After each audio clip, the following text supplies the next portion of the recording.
அனைவருக்கும் வணக்கம். போன வாரம் பார்த்தீங்கன்னா ஜனநாயக திரைப்படத்துக்கு தணிக்கை குழுவானது நாங்கள் தணிக்கை தரமாட்டோம், நாங்கள் இந்த திரைப்படத்தை இப்போ பார்க்க மாட்டோம் அப்படின்னு சொல்லிட்டாங்க. அதுக்கு ரீசன் என்னவா சொன்னாங்கன்னா, எங்கள் 4 பேர்த்துல ஒருத்தருக்கு உடம்பு சரியில்லை அப்படின்னு சொல்லியிருந்தாங்க. ஸோ 4 பேருமே திரைப்படத்தை ஒன்றா தான் பார்க்கணும். தனிப்பட்ட முறையில் நாங்கள் 3 பேர் பார்க்க முடியாது. ஸோ 4 பேரும் ஒன்றா பார்த்துட்டு அதுக்கப்புறம் நாங்கள் தணிக்கை தரோம். அது வரைக்கும் இந்த ஜனநாயக திரைப்படம் வெயிட்டிங்கில் இருக்கட்டும் அப்படின்னு சொல்லிட்டாங்க. அதன் பிறகு பார்த்தீங்கன்னா தேர்தல் என்னைக்கு நடக்க போகுது அப்படின்னு சொல்லிட்டு தேர்தல் ஆணையம் தேர்தல் தேதியை அறிவிச்சிருந்தாங்க. அதுக்கப்புறம் பார்த்தீங்கன்னா நேற்றைய தினம் தணிக்கை குழுவானது இந்த திரைப்படத்தை பார்த்துருக்காங்க. ஜனநாயக திரைப்படத்தை நேற்றைய தினம் பார்த்துருக்காங்க. பார்த்துட்டு அவங்க என்ன சொன்னாங்கன்னா, தேர்தல் ஆணையம் இந்த திரைப்படத்தை பார்த்தே ஆகணும். ஏன்னா இந்த திரைப்படம் அரசியல் ரீதியான திரைப்படம். ஸோ இப்போ 2026 எலெக்ஷன் ஏப்ரல் 23 வரப்போகுது. இந்த மாதிரியான சமயத்தில் இந்த திரைப்படத்தை வெளியிடலாமா இல்லை வேண்டாமா, இந்த திரைப்படத்துக்கு என்ன மாதிரியான தணிக்கை சான்றிதழ் கொடுக்கலாம், எப்போ தணிக்கை சான்றிதழ் கொடுக்கலாம் அப்படிங்கிற எல்லா டிஸ்கஷனையும் தேர்தல் ஆணையத்தோடு நாங்கள் சேர்ந்து பகிர போகிறோம். ஸோ அதற்காக தேர்தல் ஆணையம் இந்த திரைப்படத்தை பார்த்தாக்கும் அப்படின்ட்டு இந்த தணிக்கை குழு என்ன பண்ணியிருக்காங்க, ஜனநாயக திரைப்படத்தை பார்த்ததுக்கப்புறம் இந்த மாதிரியான ஒரு ஸ்டேட்மெண்ட்டை வெளியிட்டிருக்காங்க.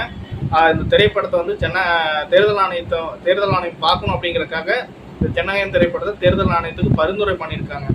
ஸோ இந்த ஒரு சம்பவம் பார்த்தீங்கன்னா இன்னைக்கு நடந்திருக்கு மக்களே. அடுத்து பார்த்தீங்கன்னா, தளபதி விஜய் அவர்கள் நோம்பு ஃபங்க்ஷனில் கலந்துக்கிட்ட போது அவர் மைக்கை பிடிச்சி பேசியிருக்காரு. ஸோ அவர் பேசும்போது ஒரு முக்கியமான விஷயத்த சொல்லியிருக்காரு. என்ன சொல்லியிருக்காருன்னா, இந்த 2026 எலெக்ஷனில் அவர் யார் கூட கூட்டணி வைக்க போகிறது இல்லையாமா அப்படிங்கிறத தெளிவாக சொல்லிட்டாருங்க. இருந்தாலும் இந்த சீமான் அவர்களுடைய தம்பிகள்லாம் என்ன சொல்கிறாங்கன்னா, இன்னும் பேச்சுவார்த்தைகள் நடந்திருக்கு என்டிஏ கூட. 2 வருஷத்துக்கு தளபதி விஜய் அவர்களுக்கு முதலமைச்சர் பதவி கொடுத்துருக்காங்க அப்படின்ட்டு ஒரு பொய்யான கருத்துக்களை இன்னும் பரப்பிட்டு இருக்காங்க. அதில் மெயினாக யாராருன்னு பார்த்தீங்கன்னா, ரவீந்திரன் துரைசாமி அவர்களும் சாட்டை துரைமுருகன் அவர்களும் மெயினாக அந்த பொய்யான கருத்துக்களை பரப்பிட்டு இருக்காங்க.